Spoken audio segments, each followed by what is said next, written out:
This video is presented to you by Login Academy, and this video is referencing New Syllabus Mathematics D Book 1 and it covers chapter number 8 Area of some Geometrical Shapes. इस video में हम trapezium की shape को explore करेंगे। Trapezium हमारे पास वो shape होता है जिसकी 3 प्रॉपर्टीज़ होती हैं। नंबर 1, ट्रेपेजियम शेप क्वाड्रिलेटरल होते हैं, यानी कि वो शेप्स जिनकी 4 साइड्स होती हैं। नंबर 2, ट्रेपेजियम शेप्स 2D होते हैं, मीन्स ये वो शेप होते हैं जो कि फ्लैट सरफेस पे लाई करते हैं। एंड नंबर 3, ट्रेपेजियम शेप के अंदर हमें एक पेयर मिलता है पैरेलल लाइंस का, one pair of parallel lines. जब ये 3 प्रॉपर्टीज़ फुलफिल होती हैं तो वो शेप ट्रेपेजियम को या ट्रेपेजियम कैटेगरी को सेटिस्फाई करता है। जब किसी शेप के अंदर ये 3 प्रॉपर्टीज़ सेटिस्फाई होती हैं तो वो शेप ट्रेपेजियम कहलाता है। इस स्लाइड के अंदर हम ये देखेंगे मुख्तलिफ एग्जाम्पल्स को देखते हुए कि कौन सा शेप ट्रेपेजियम है और कौन सा शेप ट्रेपेजियम नहीं है। किसी भी शेप के बारे में ये डिसाइड करने से पहले कि वैसे ये ट्रेपेजियम है या नहीं, हमें इन 3 प्रॉपर्टीज़ को जहन में रखना होगा। सबसे पहले जो हमारे पास शेप मौजूद है वो कुछ इस तरह से है। इस शेप को मज़ीद एक्सप्लोर करने से पहले हम इस शेप की तमाम साइड्स को एक नाम देंगे A, B, C and D। यानी कि मेरे पास ये शेप एक 4 साइडेड फिगर है या एक 4 साइडेड शेप है जिसकी 4 मुख्तलिफ साइड्स मुझे नज़र आ रही हैं, 1, 2, 3 एंड 4। इट मीन्स कि फर्स्ट प्रॉपर्टी सेटिस्फाई हो चुकी है कि ये एक ऐसी शेप है जो कि क्वाड्रिलेटरल है। सेकेंडली, अगर हम इसे गौर से देखें तो ये एक 2 डायमेंशनल बेस्ड शेप है, यानी कि एक फ्लैट सरफेस शेप है। इट मीन्स कि सेकेंड प्रॉपर्टी भी सेटिस्फाई हो चुकी है। अब हम आते हैं थर्ड प्रॉपर्टी की तरफ। थर्ड प्रॉपर्टी है कि अगर किसी शेप के अंदर जो कि क्वाड्रिलेटरल हो यानी कि 4 साइडेड हो और फ्लैट सरफेस बेस्ड हो यानी कि 2D हो, अगर हमें एक पेयर मिलता है पैरेलल लाइंस का तो हम उसको ट्रेपेजियम कह सकते हैं। सबसे पहले हम ये देखेंगे कि पैरेलल लाइंस क्या होती है। पैरेलल लाइंस को आइडेंटिफाई करने के लिए किसी भी फिगर में ये जानना ज़रूरी है कि पैरेलल लाइंस की प्रॉपर्टीज़ क्या होती हैं। पैरेलल लाइंस हमारे पास वो 2 लाइंस होती हैं जो कि आपस में एक दूसरे के ऑपोजिट होती हैं। जैसे कि आप देख सकते हैं कि ये 2 लाइंस मेरे पास ऑपोजिट लाइंस हैं, यानी कि एक दूसरे के आमने सामने हैं। और पैरेलल लाइंस वो लाइंस होती हैं जो आपस में एक दूसरे से सेम डिस्टेंस मेंटेन रखती हैं। जैसे कि ये आप देख सकते हैं फ्रॉम बिगनिंग टू एंड इन दोनों लाइंस के दरमियान सेम डिस्टेंस मेंटेन हो रहा है। इसके अलावा अगर मैं एक और पेयर लूँ लाइंस का, जैसे कि ये आप देखें, ये मेरे पास ऑपोजिट लाइंस है क्योंकि ये दोनों लाइंस आपस में एक दूसरे के आमने सामने हैं। अगर मैं इनका डिस्टेंस आइडेंटिफाई करना स्टार्ट करूँ तो ये आप देखें आहिस्ता आहिस्ता इन दोनों के दरमियान डिस्टेंस कम होता जा रहा है। इट मीन्स कि ये 2 लाइंस या ये पेयर ऑफ लाइन पैरेलल नहीं है। इसकी एक और एग्जांपल ले लेते हैं। एक लाइन मेरे पास ये है और ये मेरे पास एक और लाइन है। ये दोनों लाइंस भी आपस में एक दूसरे के ऑपोजिट हैं, यानी कि आमने सामने हैं। दोबारा से हम इनका डिस्टेंस आइडेंटिफाई करना स्टार्ट करें तो ये आप देख सकते हैं कि आहिस्ता आहिस्ता इन दोनों के दरमियान डिस्टेंस कम होता जा रहा है। तो ये लाइंस भी मेरे पास पैरेलल लाइंस नहीं हुई। मज़ीद समझने के लिए इन 2 लाइंस को भी हम देखते हैं।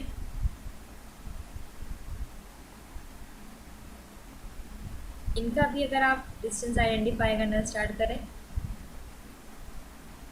तो आपको ये नज़र आएगा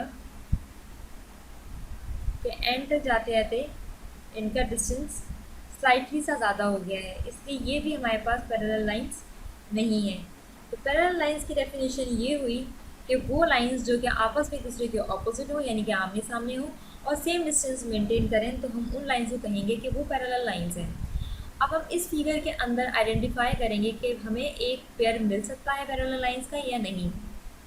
हम स्टार्ट करेंगे बी और डी से। डी एंड बी, ये दोनों लाइंस भी आपस में एक दूसरे के ऑपोजिट हैं, एक दूसरे के आमने सामने हैं। इन दोनों के डिस्टेंस को हम आइडेंटिफाई करना स्टार्ट कर रहे हैं। डी और बी के दरमियान के डिस्टेंस को देख रहे हैं कि ये सेम डिस्टेंस पोजेस करते हैं या नहीं। जैसे कि आप देख सकते हैं एंड तक आते आते इनका डिस्टेंस ज़्यादा हो गया है एज़ कम्पेयर टू स्टार्टिंग के। सी और ए भी हमारे पास ऑपोजिट साइड्स हैं। इन दोनों साइड्स के दरमियान डिस्टेंस को आइडेंटिफाई करने के लिए हम यहाँ से मेजरमेंट स्टार्ट करेंगे।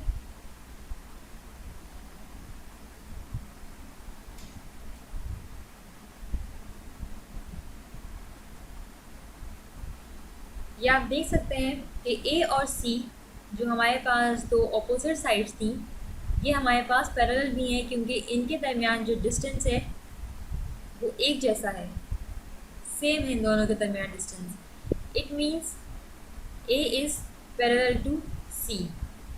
थर्ड कंडीशन भी हमारी सेटिस्फाई हो चुकी है, इसलिए हम ये कह सकते हैं कि ये शेप हमारे पास ट्रेपीजियम है। ट्रेपीजियम को मज़ीद समझने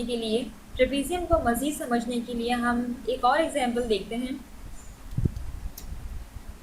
ये मेरे पास एक और शेप है, ये देखने के लिए कि वेदर ये ट्रेपीजियम है या नहीं। सबसे पहले हम इसकी साइड्स को लेबल करेंगे ए, बी, सी एंड डी। पहली कंडीशन के मुताबिक ये हमारे पास एक क्वाड्रिलेटरल फिगर है क्योंकि इसकी 4 साइड्स हैं, 1, 2, 3 एंड 4। सेकेंड कंडीशन को अगर हम देखें तो सेकेंड कंडीशन के मुताबिक ये हमारे पास एक 2D शेप है। Now heading towards third condition, हम ये देख सकते हैं कि हमारे पास इसके अंदर पैरेलल लाइंस हैं या नहीं, यानी कि इस फिगर के अंदर हमें एक पेयर मिल सकता है पैरेलल लाइंस का या नहीं है। हम स्टार्ट करेंगे डी और बी से। ये एक लाइन है और इसके ऑपोजिट ये एक लाइन है। यहाँ से हम मेजरमेंट स्टार्ट करेंगे। जैसे कि आप देख सकते हैं जैसे जैसे हम आगे बढ़ रहे हैं इसका डिस्टेंस कम होता जा रहा है। इट मीन्स कि D is not parallel to B. Likewise अब हम ए और सी के दरमियान डिस्टेंस चेक करेंगे। अगर आप गौर से देखें तो ए और सी जो दो लाइंस हैं जो कि आपस में एक दूसरे के ऑपोजिट हैं, इन दोनों में डिस्टेंस सेम है। इसलिए हम ये कह सकते हैं कि ए पैरेलल है सी के। तीनों कंडीशन हमारे पास सेटिस्फाई हो चुकी हैं, इसलिए हम ये कह सकते हैं कि ये शेप भी हमारे पास ट्रेपीजियम है। मज़ीद आगे देखते हैं, ये एक और शेप है मेरे पास। इसमें भी सबसे पहले हम अपनी साइड्स का नाम देंगे ए, बी, सी एंड डी। ए और सी आपस में एक दूसरे के ऑपोजिट है, इसलिए इनके डिस्टेंस को मेजर करेंगे।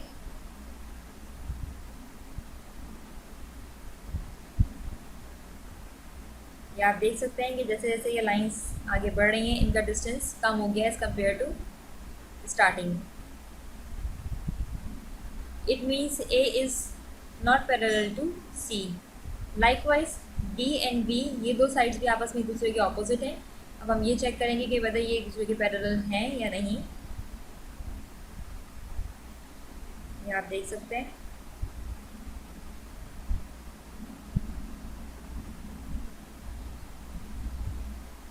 D is not parallel to B। जो डिस्टेंस आपने पहले मेजर किया और जो डिस्टेंस हमने बिल्कुल लास्ट में मेजर किया, इन दोनों में स्लाइटली सा फर्क है, इसलिए D B के पैरेलल नहीं है। इस शेप को अगर हम देखें तो ये फर्स्ट कंडीशन को वेरीफाई कर रहा है कि ये क्वाड्रिलेटरल है। सेकेंडली हमारे पास कंडीशन थी कि ये 2D होना चाहिए, ये शेप 2D भी है, लेकिन थर्ड कंडीशन वेरीफाई नहीं हो रही। इसकी कोई भी साइड ऐसी नहीं है जो कि आपस में दूसरे के पैरेलल हो, इसलिए ये शेप हमारे पास ट्रेपीजियम नहीं है। अब हम एक और शेप को देखेंगे।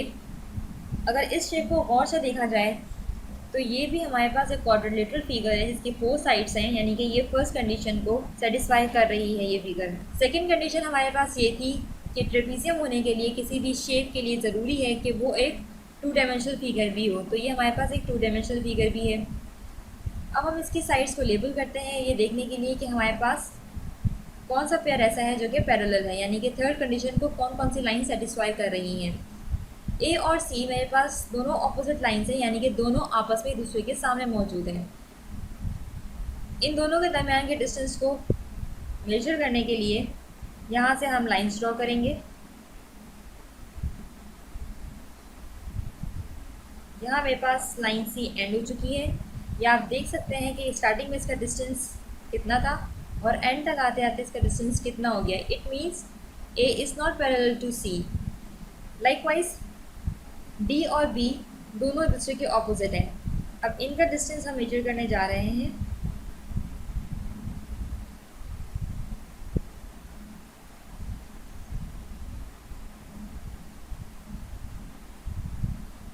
या आप देख सकते हैं कि स्टार्टिंग में इसका कितना डिस्टेंस था और एंड तक आते आते इसका डिस्टेंस कितना कम हो चुका है। It means D and B एक दूसरे के ऑपोजिट तो हैं लेकिन पैरेलल नहीं है। ये शेप दो कंडीशंस तो वेरीफाई कर रही है, लेकिन थर्ड कंडीशन को ये वेरीफाई नहीं कर रही, इसलिए ये भी ट्रेपीजियम नहीं है। तो इस स्लाइड में हमने ये देखा कि ट्रेपीजियम होने के लिए किसी भी शेप को ज़रूरी है कि वो तीनों कंडीशंस को वेरीफाई करें, यानी ये कि जो फिगर क्वाड्रिलेटरल हो, सेकेंडली टू डायमेंशनल हो, एंड थर्ड उसके अंदर एक पेयर होना चाहिए पैरेलल लाइंस का, तो ही हम उसको ट्रेपीजियम कह सकते हैं। अब हम देखेंगे कि हम ट्रेपीजियम शेप का एरिया किस तरह से फिगर आउट करेंगे। ये मेरे पास एक शेप है।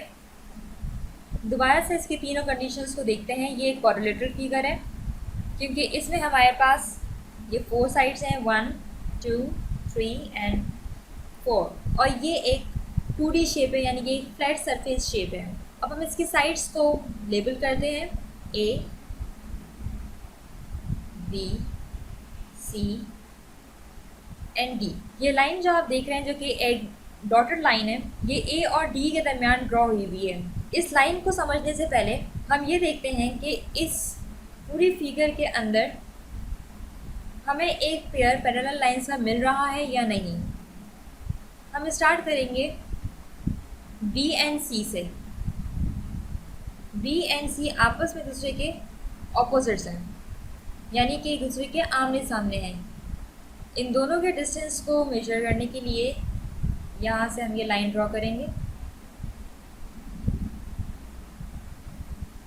या आप देख सकते हैं कि एंड तक जाते जाते इन दोनों के दरमियान का डिस्टेंस कितना ज़्यादा हो चुका है। इट मीन्स बी और सी पैरेलल लाइंस नहीं है। यही चेक हम ए और डी लाइंस के दरमियान करेंगे।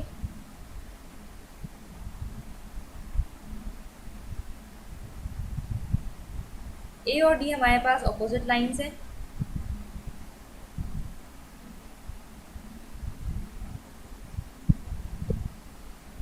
और ये आप देख सकते हैं जो डिस्टेंस पहले था वही डिस्टेंस एंड तक है। इट मीन्स थर्ड कंडीशन को वेरीफाई किया हमारे पास ए और डी लाइंस ने। ए लाइन डी लाइन के पैरेलल है। इससे ये चीज़ कंफर्म होती है कि ये शेप हमारे पास एक ट्रेपेजियम है, क्योंकि ये तीनों कंडीशंस को वेरीफाई कर रहा है। अब हम बात करते हैं इस डॉटेड लाइन की। ये डॉटेड लाइन हमारे पास हाइट है। पैरेलल लाइंस के दरमियान का जो डिस्टेंस होता है उसे हम हाइट कहते हैं। यहाँ हमारे पास ए और डी पैरेलल लाइंस हैं और इनके दरमियान जो डिस्टेंस है वो हाइट है। ये मेरे पास ए पैरेलल लाइन, जिसको हमने नाम दिया ए। ये दूसरी पैरेलल लाइन, इसको हमने नाम दिया डी। और ट्रेपेजियम का एरिया फाइंड आउट करने के लिए जो फॉर्मूला है हमारे पास वो है area is equals to half multiply by height multiply by A plus D. A plus D यहाँ हमारे पास सम है पैरेलल साइड्स का, क्योंकि हम ये पहले देख चुके हैं कि ए और डी हमारे पास पैरेलल साइड्स हैं। ट्रेपेजियम का एरिया फाइंड आउट करने के लिए सबसे पहले हम इसकी साइड्स को मेजर करते हैं। इसकी एक पैरेलल साइड की डायमेंशन है हमारे पास 5 सेंटीमीटर, दूसरी पैरेलल साइड है हमारे पास 10 सेंटीमीटर और हाइट है हमारे पास 7 सेंटीमीटर। इस फॉर्मूले के थ्रू अब हम एरिया निकालेंगे। एरिया को मैंने एब्रीविएट किया ए से, हाफ मल्टीप्लाई बाय हाइट को मैं एब्रीविएट करूँगी एस से, and these are parallel sides as you can see A and D। अब हम इसकी वैल्यूज़ रखेंगे। हाइट की वैल्यू 7 है हमारे पास, मल्टीप्लाई बाय ए की वैल्यू है 5 और डी की वैल्यू है 10। अब आप यहाँ ये देख सकते हैं 7 सेंटीमीटर, 5 सेंटीमीटर, 10 सेंटीमीटर, 5 + 10 15। जब हम ऐड करते हैं तो वेरिएबल के पावर्स वो ऐड नहीं होती, सिंपल हम कॉमन वेरिएबल को ऐसे ही उतार देते हैं।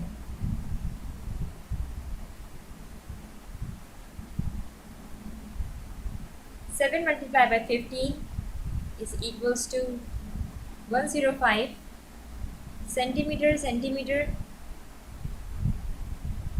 दोनों वेरिएबल्स को कॉमनली लेकर और इनके पावर्स को ऐड कर देंगे। Now it becomes centimeter square।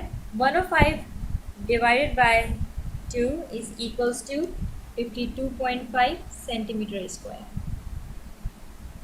इस तरह से हम ट्रेपेजियम का एरिया मालूम कर सकते हैं by using this formula, which is area is equals to half multiplied by height multiplied by a plus d।